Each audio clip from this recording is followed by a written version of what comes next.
Spiritual gifts are not the path to graduation. We have to balance our energy centers to the same harmony that the Creator split the light, the radiant white light, into those 7 colors. Each one of us was split into those 7 colors in a unique way.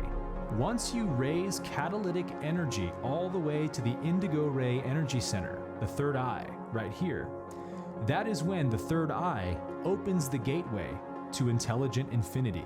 And this is the singularity state, God consciousness. Don't worry so much about activating all these gifts and stuff, because you're gonna have tons of time to do that in future densities. In this third density, all your focus should be on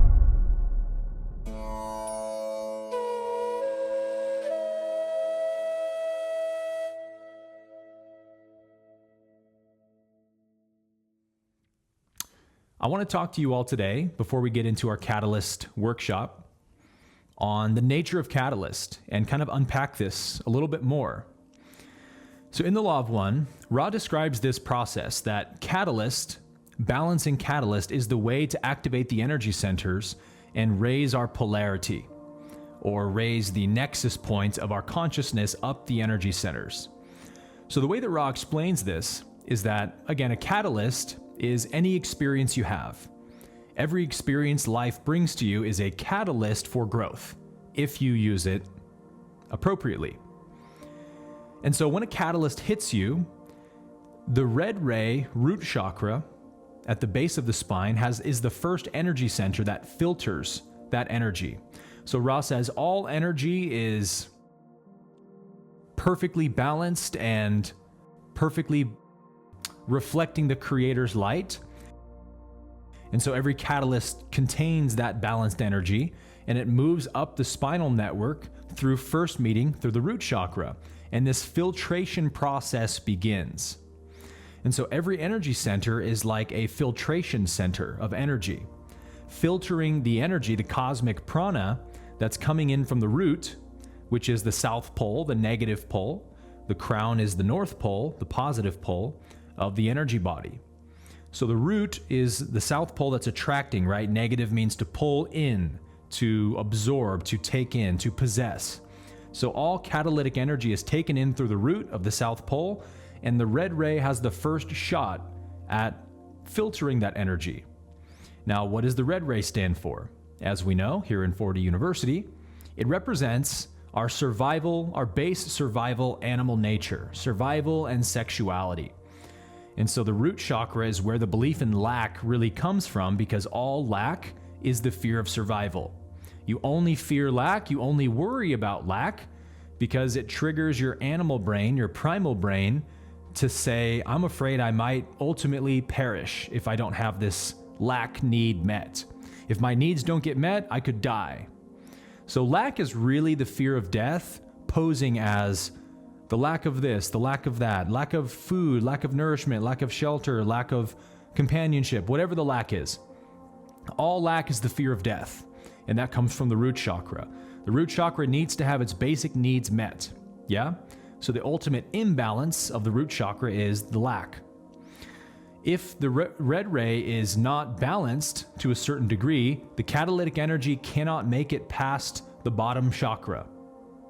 And so every single experience you have will be processed in terms of a survival catalyst, meaning everything will basically provoke you into fight or flight. And we know many people on our planet are living in this state. People that become, let's call it, very driven by ideology, are triggered by everything that they experience that is not in agreement with their own beliefs, right? Anything that disagrees with their belief system, they react extremely hostile to it. Angry, screaming, red in the face, how dare you, virtue signaling. If you don't even use the right words, they're gonna lose their minds, yeah? That's the insanity level of SQ, the root chakra level. They're so blocked in the root chakra that the energy can't get any higher to be processed by the higher energy centers. Everything is just a survival catalyst. Everything puts them into fight or flight.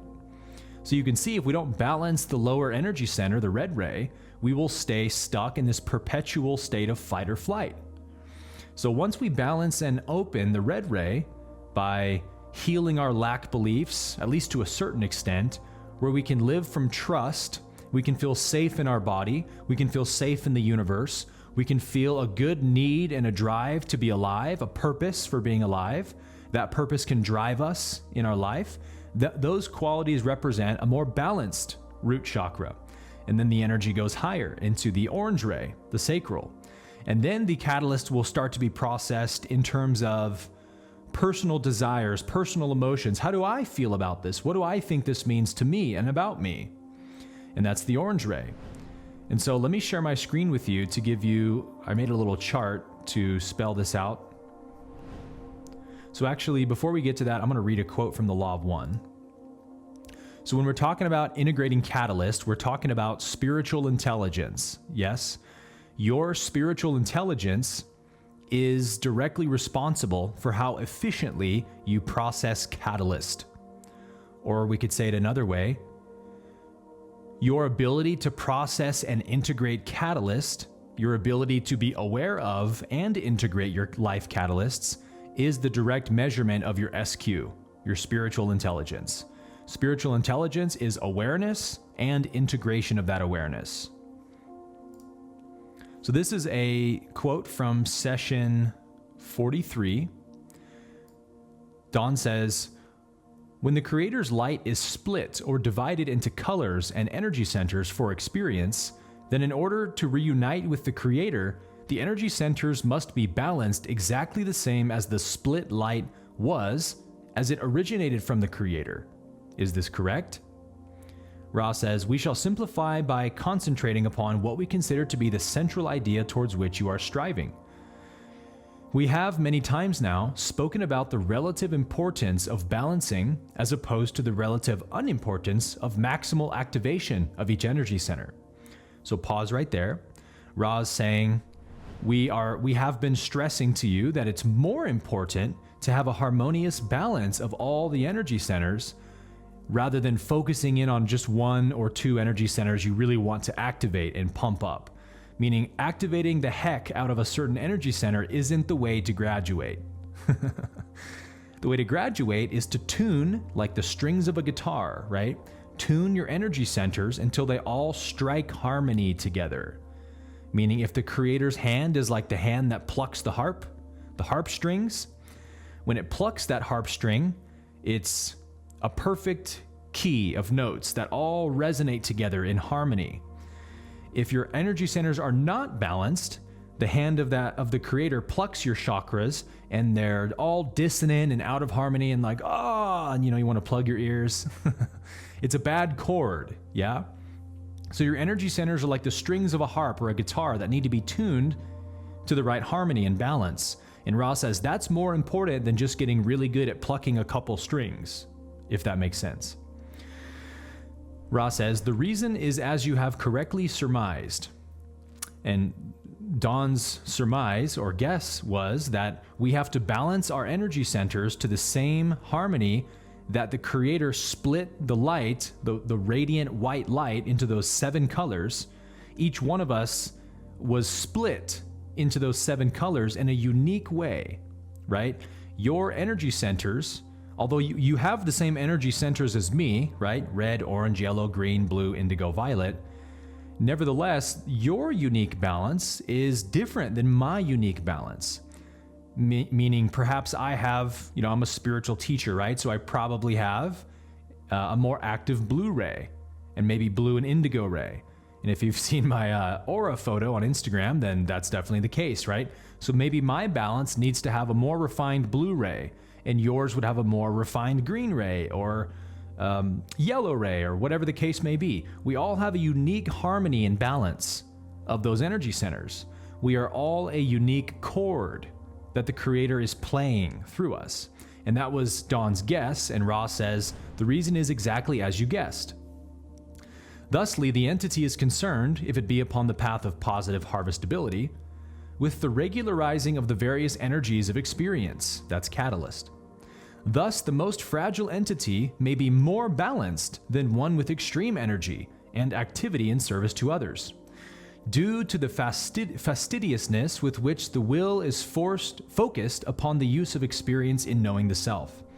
So Ra says, somebody who has less intensely activated energy may nonetheless be more balanced than somebody who's just really focusing on, let's say, psychic gifts, right? I just want to be a psychic medium in this life. And so I'm just focusing on opening my pineal gland, my third eye, and I have a really strong indigo ray energy center.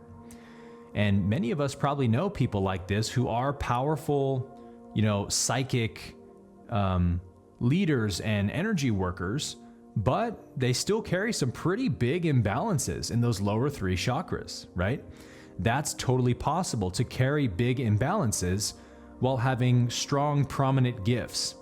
And I've mentioned this before on these calls, that when I grew up in evangelical Christianity, there were many famous evangelists and prophets and healers that came to our church, that these guys would operate in crazy supernatural abilities, words of knowledge where they could say, somebody here between the age of 30 and 40, male who lives in Pasadena, is struggling with colon cancer, and the Lord says, stand up, you're healed.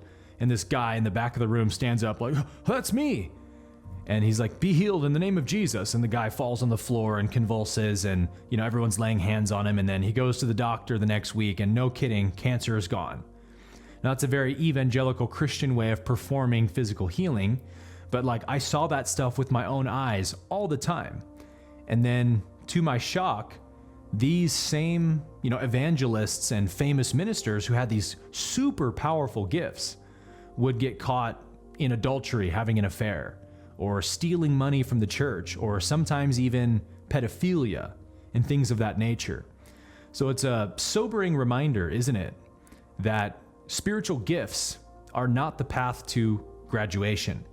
Ramana Maharshi said this, Nisargadatta said this, Maharaji especially said this. Don't focus on the siddhis, which are spiritual gifts in Sanskrit. Don't focus on spiritual gifts or siddhis, because that's not the way to realize the self. These things can be great distractions from realizing the self, the creator within you. Focus on love, service to others, forgiveness, humility, inner stillness. These are the ways to graduate from this realm. All famous sages have said this, right? So Ra is just reiterating here what all sages have said.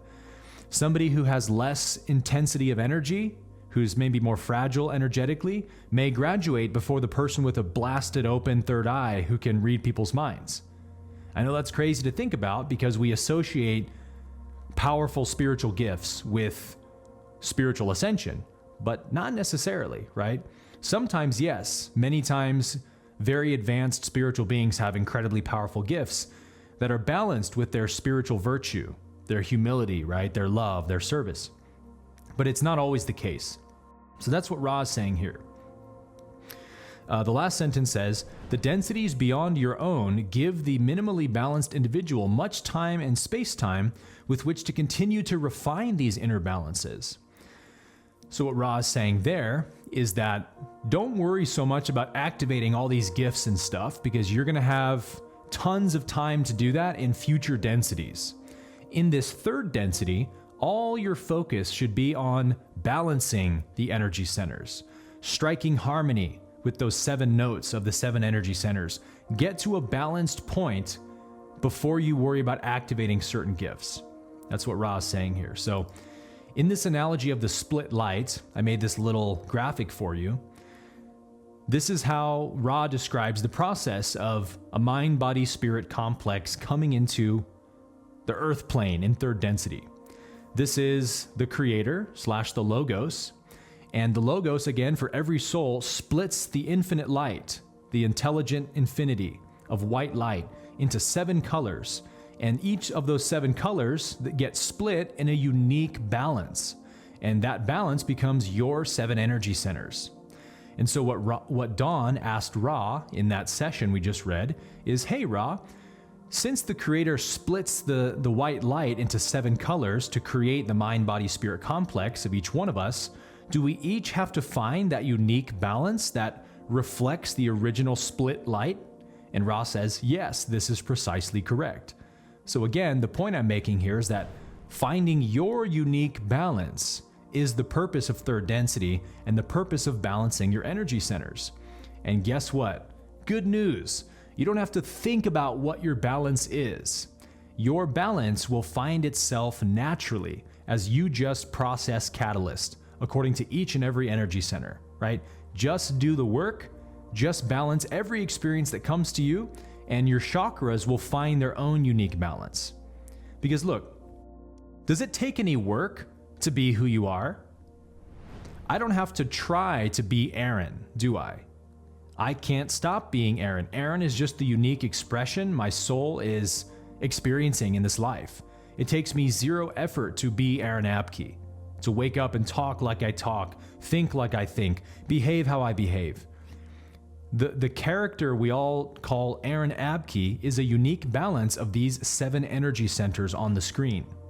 And the way that my 7 energy centers fire together creates this personality called Aaron Abke. And that's why Ra calls it the disciplines of the personality. The way to find your unique divine personality, your divine essence, your divine expression of God that you are, is know the self, love the self, and then become the creator. By doing these 3 things, we step into that unique balance of the split light of the Logos that allowed us to come into this incarnation. Pretty epic stuff, huh? So let's talk more about that. So we have this chart we've looked at before. This is the SQ chart. And again, the ability we have for that catalytic energy to rise up the chakras shows our level of SQ. If we're not spiritually intelligent enough yet to be empowered in the way we process life experiences, then the energy can't make it past that solar plexus. That's where it's getting stuck. So think of it like those carnival machines that you see at festivals and carnivals, where you grab the big hammer and you slam the sledgehammer on the base, and it shoots that bell thing or that item up the chute towards the bell, and the goal is to slam it hard enough to hit that ball all the way up to strike the bell. And if you can strike the bell, you get a stuffed animal. That's what a catalyst is like, you guys. Every catalyst is like you're striking that platform and shooting the energy up your chakras. And if you're not very spiritually intelligent yet, it's like you're not strong enough to hit that platform and raise the ball high enough to hit the bell. Of course, the ultimate bell is the crown chakra, where we open the gateway to intelligent infinity. But if we can even get the ball to go up to the heart chakra, we're doing pretty good. We've got a pretty high SQ, relatively speaking, for third density. So here's how we move the catalytic energy past each energy center. As we were describing at the opening of this discussion, lack and survival fears are the root chakra level. If you're always in fear and stress over finances and personal relationships and physical health, if you're not physically healthy, you're stuck on this level, right? And this is why I love the Essene Gospel of Peace and the Essene teaching so much, because they stress and emphasize the importance of physical health as a spiritual foundation. You cannot ascend spiritually if your body is sick and dying, diseased, overweight, plagued with toxicity. Your frequency is very, very low if your physical body is very ill, because your root chakra is not balanced. So physical health balances the root chakra. Trust in God, trust in life, feeling safe in your body, feeling safe in the universe. These are the ways we balance the red ray. And then the energy can move up to the orange ray. When the energy of the catalyst makes it to our orange ray, it gets filtered according to our personal attachments, personal desires. What do I want from this? Do I have a need? Do I have a selfish desire to be fulfilled? If I do, that's a blockage, and it's going to keep the energy from going higher than the orange ray. So by releasing attachments, the second belief of ego, by being desireless and open and accepting of everything that happens, being able to accept the catalyst in essence, is how we move the energy past the orange ray. And then it rises into the yellow ray. This is the empowerment level of SQ, where you become, you transcend victimhood and you step into empowerment, which is, hey, this experience is not happening against me. This is not trying to harm me. This is not life being cruel to me. This challenging experience is for me. It's for my growth, it's for my learning, it's here to strengthen me. I'm gonna take this catalyst by the horns. I'm gonna grab the steering wheel. That's the empowerment level. So transcending personal control, needing to control other people, needing to control every circumstance into your favor, that's the victim energy we have to transcend. We stop trying to control life and we let life happen through us, and we take an empowered stance towards life. We look to improve ourselves, become a better reflection of who we are in the world. That's how we make it past the yellow ray. Once we make it past the yellow ray, the catalytic energy can finally get into the all-important nexus point of the heart chakra. And this is where we want, at a minimum, catalytic energy to be able to get to. Does that make sense? If the catalytic energy of every life circumstance isn't making it past those lower 3 chakras, we are not balanced enough to graduate. So balancing the lower 3 energy centers is the single most important task of a 3rd density incarnation. You have to balance these energy centers so that catalytic energy coming into your energy centers from the cosmos at every moment can make it past the lower 3 and into the green ray of the heart. And it is here it can be processed in terms of universal love. So actually, let's look at this graphic here. So when we're stuck in lack and survival fears, we're stuck in the red ray, and our energy is always in that red ray in our aura. When we move past that, we go to the orange ray, and we have to process catalyst through our personal attachments, our biases, our desires and needs. Then we make it to the yellow ray, where we have to transcend our need to control everything that happens, control other people, control life, and surrender to life and let life happen and know that it's for us and take an empowered stance towards it. Finally, once we're at that point, we have balanced the lower 3 sufficiently, and we're going to still refine those balances for sure, right? The refining continues to go on through 6th density. So it's not like we're reaching maximal balance, but we're reaching minimal balance to get the energy into the heart, right? The least amount of balance required to get the energy into the heart chakra. Now we can process every catalyst according to universal love. So this is where we reach heart-based consciousness. Why? Well, because now when an experience happens, it flies right through the red, orange, and yellow. There's no more obstructions holding the catalytic energy back into the lower 3. Every experience goes right into the heart and is immediately processed according to universal love, service to others, compassion, etc. And Ra says this is the hallmark of a balanced entity, is that no situation arises that can provoke you to these negative reactions of the lower 3. Every circumstance you experience is processed in terms of compassion and understanding. Even if somebody tries to physically attack you, you don't feel fear, you don't feel anger, and you don't feel sadness. These energies have been balanced. You only feel universal love and a desire to be of service. Now, if you're living from the heart chakra, it's very, very, very rare and unlikely that anyone's going to want to attack you physically, right? You're not going to earn that karma from people, but it's possible you could be walking down the street and an insane person, a drug addict who's in the middle of a heroin trip might see you and get triggered and try to attack you. Some rare circumstance. If that's the case, you know for sure that you're living from heart-based consciousness. When you don't feel judgment towards them, you don't feel anger, resentment towards them, you just say, oh my gosh, this is a very hurting being, a divine brother who's hurting and needs help. How can I be of service to help this being? And you're going to be loving and compassionate towards them. From there, we earn the right to bring the energy even higher, to the wisdom density of the throat chakra, where the catalyst is processed in terms of wisdom and insight. So now you're seeing those deeper metaphysical connections and lessons.